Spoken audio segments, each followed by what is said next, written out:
नमस्कार दोस्तों, आपका स्वागत है हमारे YouTube चैनल GRP न्यूज़ में। जैसा कि आप सभी लोग जानते हैं कि इस चैनल पर देश दुनिया की 10 बड़ी और महत्वपूर्ण खबरों की अपडेट सबसे पहले आती है। इसी के साथ चलते हैं सबसे पहली बड़ी खबर की ओर।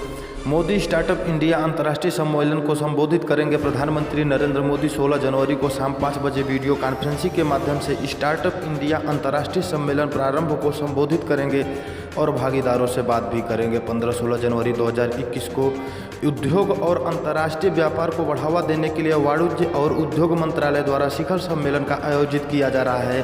प्रधानमंत्री द्वारा दी गई घोषणा के अनुरूप 2 दिवसीय शिखर सम्मेलन का आयोजन किया जा रहा है। अगस्त 2018 में काठमांडू में आयोजित चौथे बिम्सटेक शिखर सम्मेलन में, जिसमें भारत ने बिम्सटेक स्टार्टअप कॉन्क्लेव की मेजबानी करने का ऐलान किया था। इसी के साथ अगली खबर। रक्षा मंत्री राजनाथ सिंह बोले, देश में 83 तेजस विमान की मैन्युफैक्चरिंग से पैदा होगा 50,000 नई नौकरियां। केंद्रीय रक्षा मंत्री राजनाथ सिंह आज कर्नाटक के दौरे पर हैं।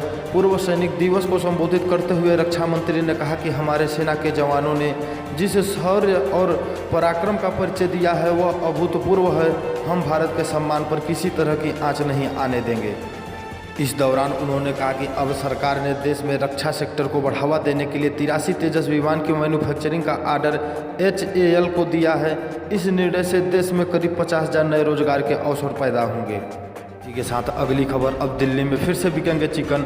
नमूने के बर्ड फ्लू टेस्ट में निगेटिव आने के बाद CM केजरीवाल ने दिया आदेश। राजधानी दिल्ली में फिर से चिकन बिकेंगे। बर्ड फ्लू के खतरे को देखते हुए चिकन की बिक्री पर लगाई गई रोक को हटा लिया गया है। यह फैसला पोल्ट्री मार्केट से लिए गए नमूने के बर्ड फ्लू टेस्ट में निगेटिव आने के बाद लिया गया है। दिल्ली के मुख्यमंत्री अरविंद केजरीवाल ने गुरुवार को कहा कि नमूने निगेटिव आए हैं, जिसके बाद उन्होंने पोल्ट्री मार्केट को खोलने का निर्देश दिया है। इसके अलावा चिकन की बिक्री और जिंदा मुर्गियों के आयात पर लगी रोक को हटा लिया गया है। इसी के साथ अगली खबर। केंद्र सरकार के लाखों कर्मचारियों पेंशनरों को मिल सकता है महंगाई भत्ता, महीनों से लगी है रोक। केंद्र सरकार के लाखों कर्मचारियों और पेंशनरों के लिए बड़ी खुशखबरी आई है।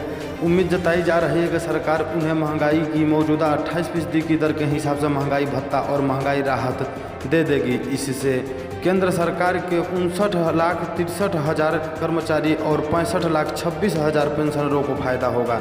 दरअसल कर्मचारी की association confederation of central government employees and workers ने वित्त मंत्री निर्मला सीतारमण के सामने मौजूदा सरकारी खजाने की सच्चाई यानी लेखा जोखा रख दिया है। साथ ही आग्रह किया है कि अब सभी सरकारी कर्मचारी और पेंशनरों के वर्तमान महंगाई दर 28% के हिसाब से महंगाई भत्ता दिया जाए।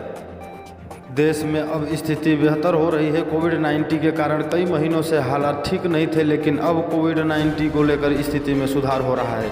सितंबर 2020 में जहां संक्रमण के रोजाना 95,000 नए मामले सामने आते थे, अब उनकी संख्या घटकर 15,000 के आसपास आ गई है। इसी के साथ अगली खबर। आयोग की गाइडलाइन जानिए, हर गांव से ग्राम प्रधान पद के लिए कितने लोग भर सकेंगे पर्चा, इस बार क्या हुआ है बदलाव। इस बार पंचायत चुनाव में हर गांव से ग्राम प्रधान पद के लिए 57 लोग पर्चा भर सकेंगे। इससे पहले प्रधान पद की दावेदारी के लिए 47 पर्चे ही भरे जा सकते। जिला निर्वाचन पंचायत को शासन से त्रिस्तरीय पंचायत चुनाव कराने के लिए गाइडलाइन मिल गई है। पंचायत चुनाव में ग्राम प्रधान, BDC सदस्य, वार्ड मेंबर, जिला पंचायत सदस्य के लिए अलग अलग चुनाव प्रक्रियाएं हैं, जिसमें सबसे बड़ी राहत भरी खबर दावेदारों के लिए है। वह जल्दबाजी न करें और तय तारीख पर अपना नामांकन करा लें। गांव-गांव पदों के साथ उनकी संख्या भी निर्वाचन आयोग ने भरपूर की है। इसमें एक वार्ड के सदस्य के लिए 18 पर्चा भरे जा सकेंगे। वहीं BDC के लिए 36 पर्चा, ग्राम प्रधान के लिए 57 व जिला पंचायत सदस्य के लिए 53 लोग पर्चा भर सकेंगे। अधिकारियों ने बताया कि पिछले वर्षों में ये संख्या 45 से 47 रहती थी, लेकिन इस बार बढ़ा दी गई है।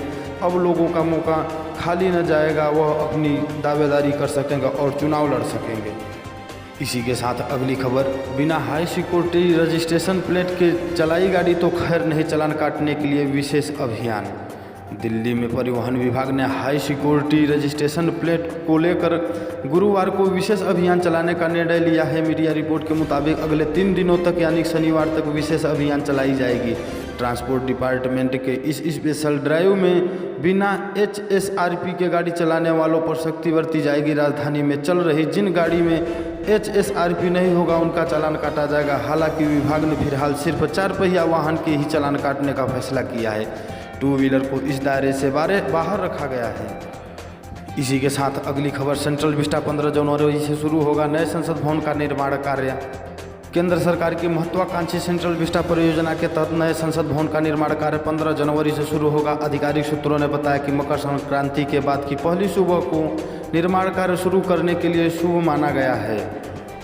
इसी के साथ अगली खबर, कोरोना कॉलर ट्यून में सुनाई नहीं देगा अमिताभ बच्चन की आवाज़, जाने कौन लेगा उनकी जगह।